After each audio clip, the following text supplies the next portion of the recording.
Hello and welcome to Thinking Out Loud. I'm your co-host, Nathan Rittenhouse. And I'm your co-host, Cameron McAllister. And usually Cameron and I are at different points and spots in the world when we record our podcast, but in one of those rare wrinkles in time, we're in the same room. But I don't know what state we're in because we are at the Unbound Apex Convention that is at Carolina Point's youth camp, and the North Carolina-South Carolina line literally splits through this camp. So as I'm walking along, I don't really know which state I'm in, which I guess would be the state. There's a fierce debate about it. State of confusion is where we're actually at. So the overall theme of this entire conference is living deliberately. You've previously spoken about the future, and in the future, I'm going to speak about the present. But when people listen to this, it'll all be in their past, which will hopefully be helpful in their future. So if you've got that going on, and we have a live audience here, so if you hear giggles or boos along the way, it's because things being thrown at us. Yeah, we're used to that. Whizzing by happens all the time. Yep. But we have questions, some from the audience, some that have been submitted online. And we're going to kind of jump in and tackle those in whatever order they come to us. And so that means we know less about what we're talking about right now, even than usual, which is kind of amazing. Really saying something. So pick a question for us to start, Cameron, and we'll dive right in. All right. So here's the question. In non-believers, hopelessness causes the feeling that they need to control their lives and their futures. As Christians, our hope is in Christ enables us to surrender that need of control to Him. God shifts our framework of the unknown. How do we practically minister to those who are struggling in their lives with hopelessness and unhealthy control when they don't have a point of reference to understand why a new framework of the unknown is necessary in their lives? So if you could just solve that one for us real quickly, Nathan, here, wrap that up in about 5 minutes, I think we'll be good. Well, let's think about this a little bit. So yeah, it's an insightful question. I've been playing around with this idea for a little bit that apathy is actually misdiagnosed hopelessness. And so when we look around the world, I don't know if a lot of people maybe always verbally articulate, oh, we're living in a time of hopelessness or despair, but I think you do have a lot of people that see it in the lives of other people, like this person is really struggling with hopelessness, or maybe you've felt it in your own, like, I just don't feel like getting out of bed. Like, it's hard for me to care about this. And I think part of what's happening there is this idea that even if I was energized to do something, if I did something, it wouldn't make a difference. So what's the point in doing it? So I see a second part to this question of hopelessness. One is the hopelessness of, like, I have to kind of pull myself up by my bootstraps here to do it. And the other side of it is to say, well, like, nothing that I do actually matters, so why would I do anything anyway? I think both of those are the same symptom of either it feels too big and I can't do anything about it, or I try really hard to do something about it, but it feels too big and it's just crushing me in the end. So I was just making the question more complicated before you answered it, really, rather than answering it. But you know what I'm saying? Like, it's hopelessness, but it manifests itself in a lot of different ways. Well, I think of, when I hear questions along these lines, I think about Joan Didion's famous line, probably the most famous sentence that she wrote. So Joan Didion was a novelist and a journalist, and she opens one of her essays, which is called The White Album, with, "We tell ourselves stories in order to live." It's often taken out of context, and people hear that and they think, oh yeah, that's very inspirational. Yes, we just artistic. We're all artists. We have something to express. I have a story. You have a story. We should tell our stories. But in fact, if you go on and read the whole essay, that's actually not what she's saying. She's talking about a very turbulent year in her life. So this essay was also written at the end of the 1960s. So this was a very turbulent time in American culture, and by wide consensus, most people would say we're in a pretty turbulent time right now as well.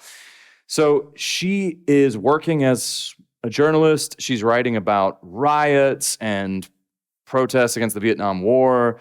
She's hearing about the Manson murders and all of this.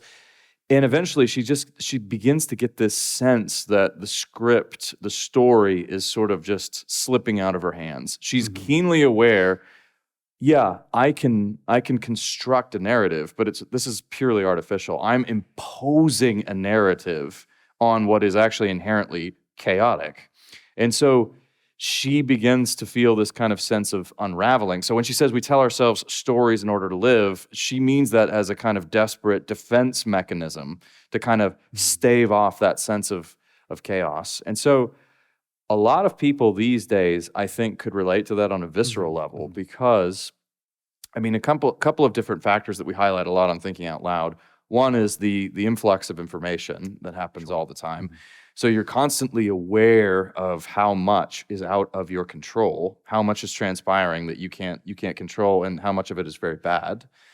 Then there is the whole online social media world of self-expression that tends to foster nonstop self-comparison, and you tend to see, it tends to lead to a sense of diminishment when you look at your own life. You think, I can't measure up to these standards. So you have all of this that's creating this heavy sense of anxiety, but behind it all, I think there seems to be a fear that life doesn't really have any purpose and any meaning, and it might sound really liberating and really amazing and fun to say, I make my own meaning at first, but very quickly when you press into the reality of that, it becomes pretty difficult and very barren. So that people feel this sense of emptiness. Yeah. There's the we tell ourselves stories in order to sleep. It was kind of making me think, so our last episode was on artificial intimacy. So this idea of, well, if I can have a relationship with, an AI algorithm that's designed to be my friend or my significant other, does it matter to me if it isn't real, if it's helpful? And so there's almost this same level that we take into the metaphysical realm now where we say, well, if we can construct a vision of reality or we can tell ourselves a story, does it matter if that story isn't real as long as it helps? So this is kind of the kick up from our previous episode on that. And I would say, yeah, it very much matters because things that aren't true end up hurting. There's pain involved in that. So I think let's start with, so we want to get back to the heart of the question of how do we help people who don't have that framework? Let's start by thinking, what is our proper response there? And for me, watching this work out, it's almost always one of sorrow. If you think of, I can deeply identify with Jesus and his tears of like, Jerusalem, if only you knew this day the things that made for peace. And when I was working a lot with university students, you would see students who were doing like all the quote right things that they were told that would satisfy them. So, get into the good universities, get the good degrees, get the good internships, have the right relationships. And then particularly a lot of young women were really trying to, it went both ways, but a lot of people who are kind of like trying to sleep their way to satisfaction of like, we're told that kind of like sexual expression is the pinnacle of the human experience. Yep. And then people were finding that to be not true. So like if I'm doing all the things that culture tells me I need to do to be happy, and I'm doing them with excellence, and I'm still miserable, clearly the problem is with me. And so the Christian response there, and I think the compassionate, co-pilgrim journey that we go on with our friends and loved ones who are in this, is to say, no, the problem isn't with you, it's with the narratives that's been pitched to you is actually too low of a view of reality. And so that's the burden of making yourself lovable is phenomenally crushing in most people's lives. And if you've grown up in the church, you don't think of it in these terms because you think your identity is given to you as a gift from God, which it is. So you have an identity, and then your thinking and your feeling and your doing flow out of that. If your identity is in Christ, and then you have a big question, great. It's just a big question that needs to be answered. If you have a wonky experience, it doesn't undermine your identity. If you're having doubts or something like that, it doesn't destroy who you are. Whereas if you're constructing your identity and it's based off of these different actions, and then you can't do that anymore, or you have this experience, or you have this question, your entire identity can crumble underneath you because your identity is something that you built, and therefore it makes it very vulnerable. And so really the Christ-like way into this, I think, is that you're helping them see. We often think of, have my hands here as like little, I don't know, two sheep fighting or something. Like it's a headbutting competition. Like here's the church, here's what Christians believe, here's what culture believes, and then we're going to lock horns and fight about this. And what I so often see Christ doing is not necessarily a direct headbutt, but a taunt. So let's just take, relational expression through sexuality. And, you might say, well, what if there are forms of intimacy, satisfaction, and commitment that transcend our sexuality? Like, what if there's more to life than sex? And so in doing so, I'm not saying like, okay, how's this going for you? You're an idiot. You just slept with 10 guys this month and it didn't do anything for you. That's one way to do it. Or you can say, what if there's more? And so I think there's the room for taunting here is maybe it's the right, sometimes it's the right word. The Christian taunt of saying, what if your vision's too low? Just look up a little bit. What if we can help people see that there's a bigger and a better vision of what's actually possible as a human? The nudge. It's a nudge. It's a nudge. Yes. Yeah. But I think that is attractive because, and you see this so often in the testimonies of people who become Christians, by looking at the lives of Christians. And, there's the classic, 1 Peter 3, 14, 15 in there, the apologetic foundation text of, always be prepared to give a reason for your hope. Right. And so there's something about living Christian, hopeful lives in the midst of chaos, brokenness, and suffering that people look at the church, say, what's wrong with them? And they mean that in a good way, but I want what they have. So I think stability, like legitimate stability and legitimate hope, are the two rarest commodities in the world. The church has them in spades. And so the question is a good one because it's a communication issue of like, well, how then do we tell the story of legitimate hope to a weary world? And so I think it starts by the way in which we engage those who differ from us, where we're inviting them into seeing that what is wrong with the world isn't them. Oftentimes it's the lie that they've been pitched, and then creating a parallel story, so to speak. I think of it sometimes like, I think there has been in the past within Christian apologetics, when we're evaluating what somebody else believes, there's this idea of like, well, here's Cameron and he lives in a bad house, so I will destroy his house and I will show him all the weaknesses of it and everything that's wrong with it. And so we're talking about now his like spiritual well-being and the things that he believes. And like, you're dumb because you believe this and this doesn't make any sense. And so I destroy his house through my argumentation as a Christian. How does that leave Cameron? Homeless, right? And so it doesn't do you any good as a Christian to completely deconstruct somebody else's framework. I think what's more helpful is to build a better house and then invite the person into it.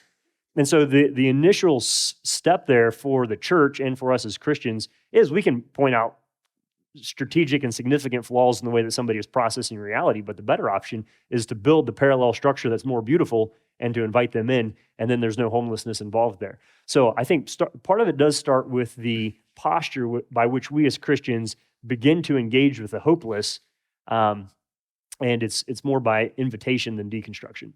Yeah, I like that. It's well put, because I mean, if we're motivated by love and compassion, our hope would be to invite them to something better, but it's going to take time. There's not going to be a quick fix with other persons. And so I think to take one particular instance that's going on right now in our culture, I think that one of the stepping stones for a lot of people, and I think I've mentioned this to you before, Nathan, but for a lot of people, as they look at what is going on, at least in, broadly speaking, in the West, so in America and in Europe, we're seeing a culture in crisis. Now, this happens from time to time. Or all the time. Yeah, I mean, I don't want to trivialize, because it is important, but it's nothing special in terms of history. You have cultures that go into stages of decline, and that does happen. So a lot of people are waking up to the fact that, oh my goodness, it turns out that Christianity really did sponsor some of our great civilizational achievements.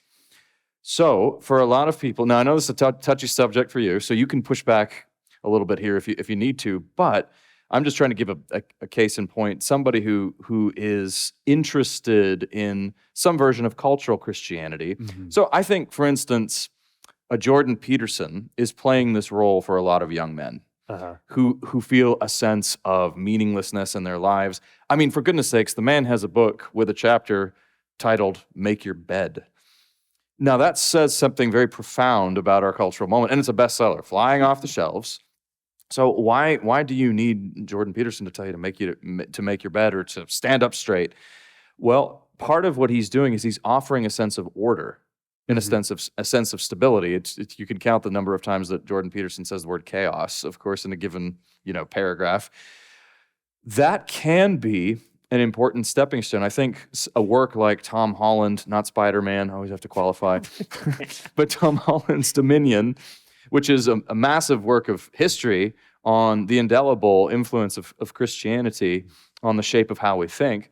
Something like that is now serving very much as a kind of an apologetics text, because it's making a lot of people recognize the value of Christianity just purely in terms of cultural capital. Now, it's a stepping stone. So in this instance, would we want to say to someone, Yeah, well, I know you're struggling with a sense of meaninglessness, but let me tell you, where you're going here is all wrong. You're just exchanging one idol for another idol. Let me tell you why. But rather, maybe work with them there a little bit and talk about, okay, but why would Christianity contribute to human flourishing? Well, what does Christianity say about the worth of a person and a human's identity? Oh, it says we're all made in the image of God. Okay, so that is an astonishing claim, and nowhere down the ages will you find it. And if you look into pagan society, you will find the precise opposite of that, a ruthlessness that will make your jaw drop. But our sense of compassion, our sense of justice, ironically, even our sense of justice when it comes to some major progressive issues on sexuality and identity politics, has been thoroughly shaped, first and foremost, by Christ and the view we get from him of a human being as endowed with indelible worth.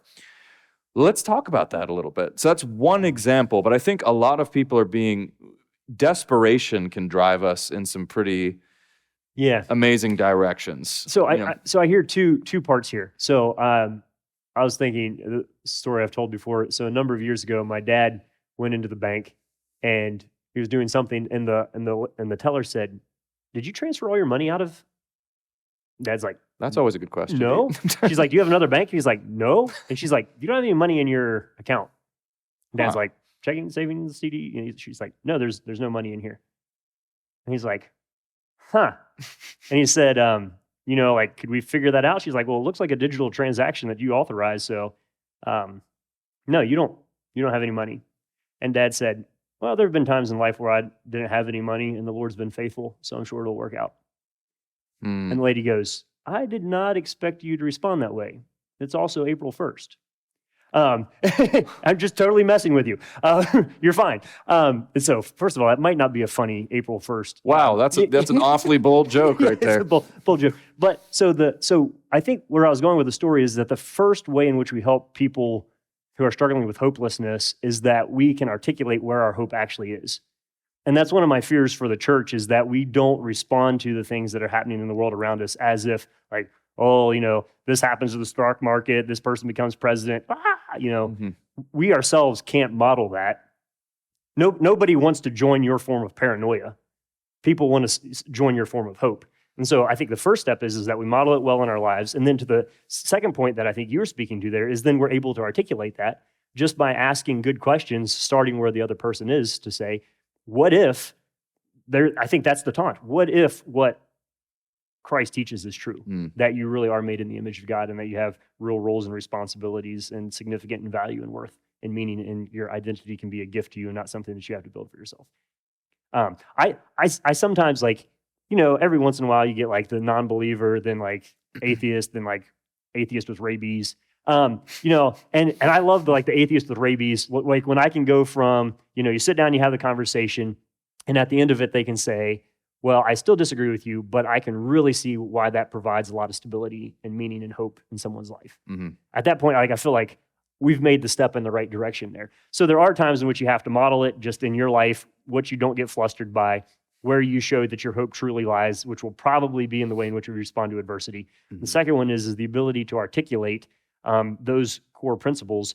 And I think the ability to articulate those core principles with what you previously mentioned, that it's done out of a sense of love, really, really matters. I was at, John Lennox was speaking at the University of Vermont one time, and I drove him up there, and we were talking to a student came up afterward. He's like, "I have this aunt who just drives me nuts. She's a Christian. She's always wanted to tell me about Jesus." Just this rant of like, Sure. And I said, think about it for a minute. What if your aunt really, really loves her life, and she knows things that are good and true and beautiful and meaningful, and she wants you to see the world in that way too. Sure. And she loves you. And because she loves you, she wants you to know and experience the beauty that she knows and sees in the world. Does that change it? And he said, "Yeah, I know." And so I think that's the part of it too, is that if people can see that our interactions in their lives are actually done out of a place of compassion and love and wanting what's good for them, not to justify our own rightness in their eyes, that's a totally different kind of conversation. So we're modeling it with what we respond to, the foundation of our hope. We're articulating that. having conversations with people where they start, and we're doing it with a tone of saying, I'm saying this, it's kind of awkward for me, but it's because I've seen beauty and I love you and I hope for you what I've found. When you do those three things in combination, really the door then I think is held wide open for somebody to later step back into their faith or start to ask you questions about what it is that you believe in a way that really gives us the ability to talk about the hope that we have. And we should point out here, go on from there in 1 Peter chapter 3, when it says, always be prepared to give a reason for the hope that you have, but do it with gentleness and respect, that everywhere in 1 Peter that the word hope is mentioned, it's always in terms of what God has done in the world through Jesus Christ. And so if you're giving a reason for hope that doesn't include Christ, you're doing some form of apologetics, but it's not Christian apologetics. Christian apologetics is inherently predicated upon what Christ has done. And so if the conversation doesn't get back to what Christ has done as a stabilizing point for the reason that we have hope, you can stand up straight and go to hell. Like, that's possible. And so I think there's this sense of like, we do have a lot of self-help. We do have a lot of kind of the modern secular prophets have given us nice tips that are in many ways helpful. But ultimately, a lot of these searches for meaning are kind of like, okay, the Titanic sinks, everybody's floating in the ocean, and then we throw individual, life-saving devices to each individual person, and everybody has their own little flotation device of meaning just so they don't die or kill themselves, is also a very bleak reality. And so what the reason, back to your Tom Holland thing and the practicality of the civilizations that come out of the church, is that we don't want just meaning, but we want shared meaning. And you can't construct a personal meaning and have that be a shared meaning. And so it's always inherently isolating whenever you develop your own meaning. And so I think that's the challenge with a lot of hopelessness, is that it also not only manifests itself as apathy or despair, but it also is almost always joined at the hip with loneliness. Because you can't have a personal meaning and have community. And so the church really does offer an option for us to collectively worship and collectively have the same experience, but it's triangulated. It's a focus outside of ourselves that draws us together. So I think the fourth thing that I would point out there then is the capacity to form legitimate and deep community. I think, ideally, as some people have articulated, a church is a place where we could be fully known and still fully loved. And that exists almost nowhere else in the world. But it's because of my hope in the forgiveness of sins and the restoration of relationship, and that God can work out the kinks in my life and in other people's lives and bind us together into something productive for his namesake, that gives me the hope of investing in community. So we could have answered this quickly, I guess, by saying Jesus and the church, but we kind of ran a long circle to get back around to and I think part of it is also just helping people reframe what is happening. So the notion that we have to be in control all the time. Nobody's ever thought that. For the most, down the ages, that's a historical development that's fairly modern. And so it's helping people to see, look, there's a widespread rejection of the givens of life, our station in life, our family, our ethnic heritage, our gender, all of this, because we have a notion of freedom that is almost purely negative. It's just freedom from. We don't have a positive vision about what we are for. And so that's why we're experiencing a crisis of meaning. But it's helping people to reframe that and say, what if I told you, and this is an outrageous statement to make, and I made it to a bunch of college students recently, and there were some wide-eyed looks, but I think it got a sympathetic reception, was, ideally speaking, your identity, for instance, such a source of tremendous confusion and pain right now, is something that under normal circumstances you should simply be able to take for granted. You should simply take for granted who you are, because it's part of the givenness of things. You don't have to make yourself. You didn't bring yourself into existence. You didn't will yourself into existence. And so, speaking now to in sort of Christian terms, you don't necessarily, under idealist circumstances, you wouldn't need conferences on biblical manhood, biblical womanhood. That's something that's solved. That's already, you can take your identity for granted. Imagine living life where that's not a source of worry. Or also look at the world. So much of of how we see the world around us is also a matter of perspective and reframing that. So the modern view of the world, or the hypermodern or the postmodern, we've never escaped modern. The basic modern assumption that we're rational people who need to be in control, that we call the shots, that we're in charge, and that anything that one of the ways you can test this, by the way, is anything that happens from a mass shooting to a hurricane. It's always, we're going to look for many, many other people to blame, institutions, because somehow we should have been able to contain this and control this. We should have had better gun control laws. Global warming is affecting this. Somehow we did it. Yeah. Back in the past, we used to think, God will one day bring the world to an end. No, now we're going to do it. We're going to destroy the world. We are that special. We are that special. So but then it's looking at the world. Think about a phrase from the poet Gerard Manley Hopkins, where he says, "The world is charged with God's grandeur." I mean, this is an absolutely breathtaking world. It's filled with wonder. Yes, there's pain and suffering. That's true. That's also part of life, but that is not all there is, and it's not the soul-defining feature. So there are there's one, you can look at it and you can see wonder upon wonder. You can see beauty, and Ken Boa has helped me to see this. Ken Boa is a wonderful Christian thinker, written many books, but is also trained as a scientist. And one of the ways that he looks at this is he says, yes, you can look at scientific instruments like a microscope or a telescope, and you can say, well, these led to a whole lot of reductive views. They led to a more materialistic way of looking at the world. Or you can look at them as force multipliers for worship as well, because they've shown us more of the grandeur, the intricacy of God's world. So a lot of people, if you look at all of this, you look at all of this splendor, all the beauty of creation, and everybody responds to it. Experience and disillusionment can hammer some of this out of us, and some of us can become bitter and jaded and cynical, but everybody experiences this and responds to beauty. It's something that reaches our souls. If there's nothing behind it all, that can be a source of pain and torment. That was the story of Charles Darwin. So the art that he so loved and admired became a source of torment for him, because he ultimately found it to be meaningless. And he was a very honest thinker, and he began to shrink back from that. And so he couldn't listen to Bach anymore. Yeah. Or if there is actually something behind it, but something more than us, not just our own little creative sparks, but something bigger than us. See, we're also part of human anthropology is that we are made to worship. We need something bigger than ourselves. We need a meaning bigger than ourselves. And the problem is the ceiling of meaning, this is what you were saying earlier, Nathan, is so catastrophically low for so many of us. For many, it's nothing more than sex, or it's a glass of wine at the end of a really stressful day. That's a crushingly small view of hope.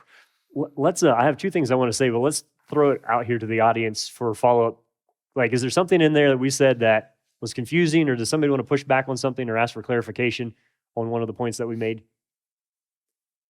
Think about that a second. I don't want to say two things while you're working on that. One, so Cameron, I think, this crushingly small vision, it either gets overwhelming or it just grinds us to a halt. And what I mean is that we live in a time in which you cannot respond to everything.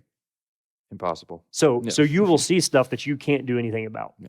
Like, you have to come to a point in your life where you recognize you will not be able to feed every hungry person.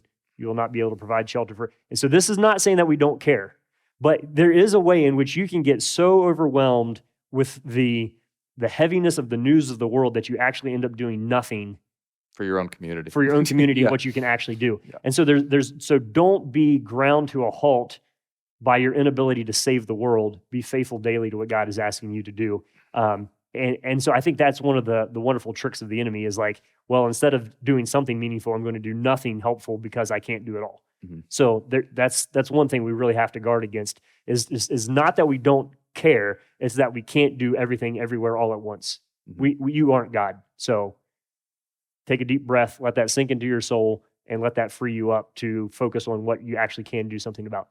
The other side of it is that this micromanaged development of our self meaningless and the foundation of our own hope also grinds us down into the inability to do anything. So like when I woke up this morning, the first thing that went through my mind was, man, my kidneys feel great. No, it's not. You don't wake up and think about what's feeling good inside your body. Like, Well, speak for yourself. Yeah, I mean, maybe. But I'm saying, like, I don't have to micromanage and analyze everything that is good in order to work and live well, because I take for granted some of the goodness, beauty, and truth of what it means to be a human made in the image of God. See, the absolute freedom of admitting you're not God. Right. Yeah. So it's not to say that things can't go wrong. It's just to say that I don't have to justify. I've often joked, like, people usually go up to somebody and say, how are you? Well, that's the more pleasant version. Like the complex version is, why are you? Try that sometime. Walk up, shake someone's like, justify your existence. But it's almost like we live in a culture where we're expected to justify our existence and what we think about everything. And you get so bogged down in the minutia that you almost can't flourish and function as a normal human and accomplish the things that God wants for us. So I think we're off topic now, but just checking out here. Anybody have? Yes. You're on the air. This is kind of bouncing off what you guys are already talking about. So the last question you were talking about hope and hopelessness in non-believers. What about for us as believers? We know our hope is ultimately in heaven, and the brokenness of this world shows us that this isn't our home. So how do we find that beauty, purpose, and hope just in while we're still here, without just constantly, can't wait for heaven? Yep. What's that balance of restoration, the ultimate restoration, versus the restoration here on earth when there is so much brokenness? I love this question because I think so many are dealing with it on a very personal level, on a very deep level. I think often the way the gospel has been communicated in the past has given us a vision of sort of, all right, here's the good news, now you know the truth, and now you've got to hurdle through this horrible obstacle course of this world until you cross the threshold of the pearly gates, and then everything will be fine. But in the meantime, so many Christians are left asking, okay, what about now? Well, the second we begin following Christ, we walk in newness of life. An eternal quality of existence begins now. Now, we play a part as we lean into that. And there are a lot of different theological kind of landmines that we have to walk on as we talk about this. But essentially, you give your life to Christ.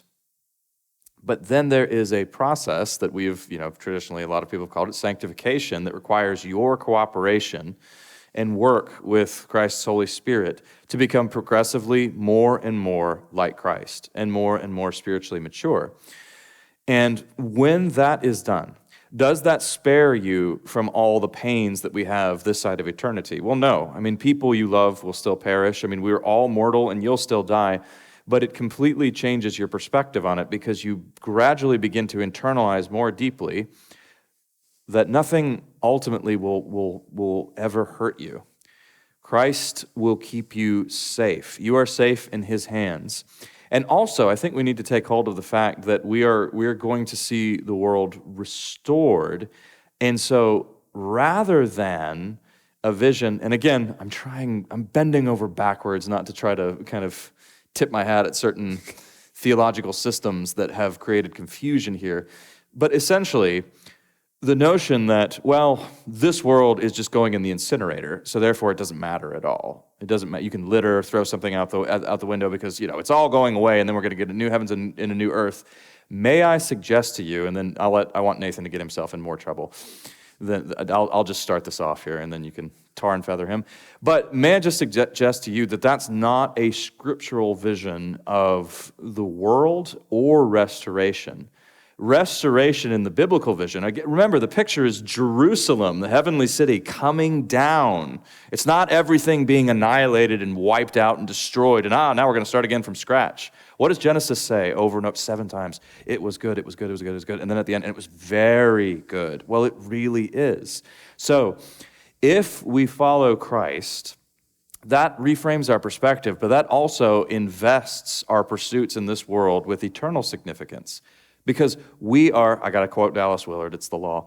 So we are, as Dallas would say, we are training for reigning. That's an astonishing statement. Training to reign with the living God. That's our destiny. That's what we're made for. And that begins now. And that's why the life that you lead now, as you begin to lean more into becoming like Christ, as you press into Scripture and prayer, and this is, by the way, where the spiritual disciplines, they're means to an end, by the way. They're not ends in and of themselves, so you can say, well, I'm more disciplined than thou art. No, they're to shape you into a certain kind of person where there is seamless cooperation with you and Christ. And that's in anticipation of the world to come, which will be this world put right. So that's why the vision of heaven for a lot of people, I think, is terrifying, especially in young children, because you think, oh, I don't want to go to heaven. I thought this as a kid because I love this life. I love this world. But there's something very profoundly true about that. Because this world, you see the glimmers of that beauty and that glory. You see it in creation all around you, and that's not going away. What is going away is pain and sorrow and sin and brokenness. That's what will be part of the past. But the world itself, we are training for reigning.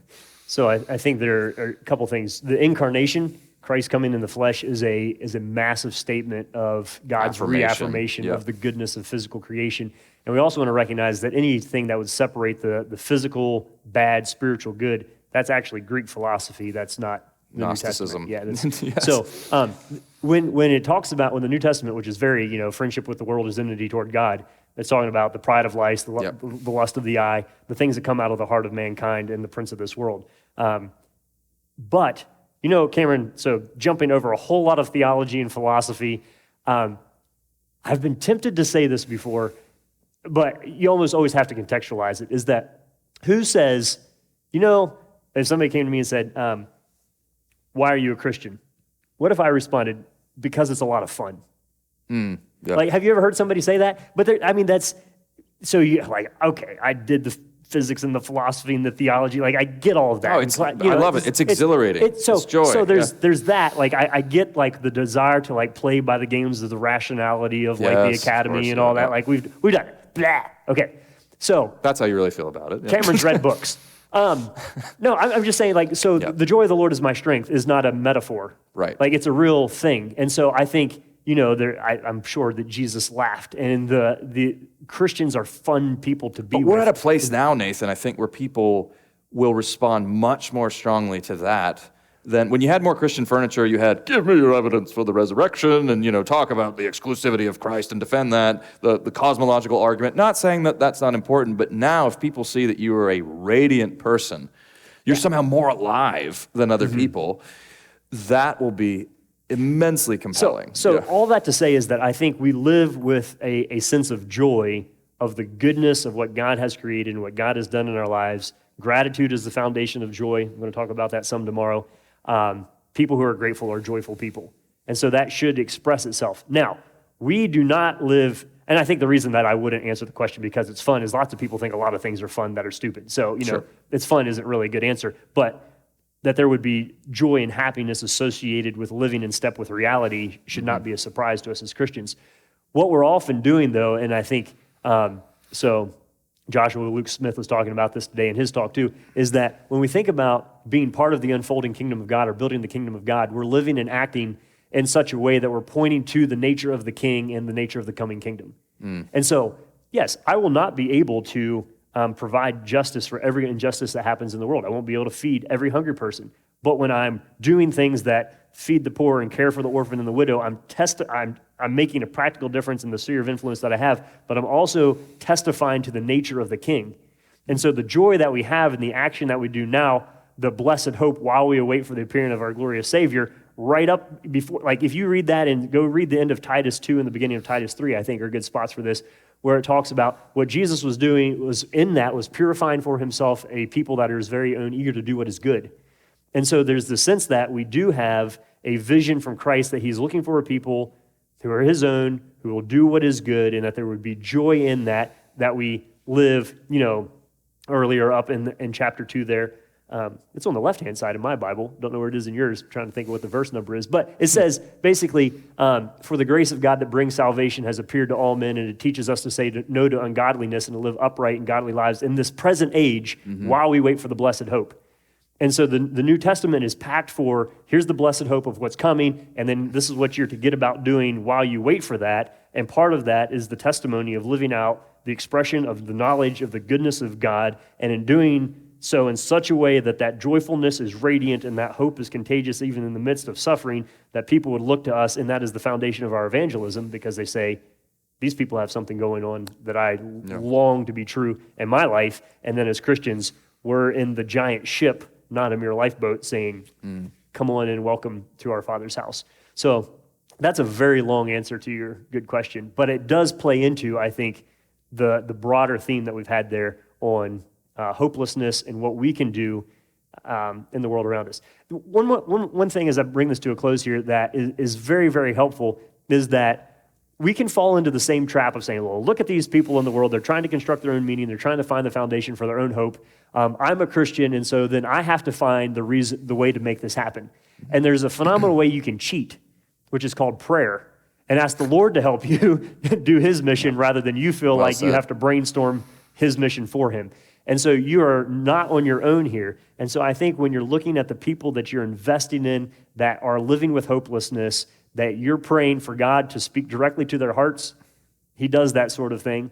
And then you're asking God to give you wisdom in the words that you'll speak and say to them.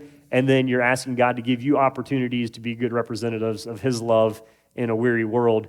And God will use that open-handed prayer in their lives and in your life as well. But let's not try to John Wayne this thing and do it on our own. Sure. While we're working at best with a powerful God who allows us to tag along because he gets giggles and kicks out of it, not because we have to manifest his kingdom out of our own energy. If we fall into that trap, then we're right back into the hopelessness that everybody else has started with. Yep. We don't live in a closed system. Help is on the way. It comes from the outside, and that's the foundation of our joy and our hope. So, a couple little thoughts there to nuzzle into that question, but I think we'll wrap it up there. For those of you listening along, you've been listening to Thinking Out Loud, a podcast where we think out loud about current events, which in this case is Cameron and I running our mouths in North or South Carolina, and Christian hope. If you have comments or suggestions you'd like to toss in, you can send us a question at info@toltogether.com, or you can go to TOL Connect and join that discussion community and forum platform there to sort us out on anything that we messed up or give us good topics for the future. Thanks again for your time, and I hope this has been helpful to you. Thanks for listening to Thinking Out Loud.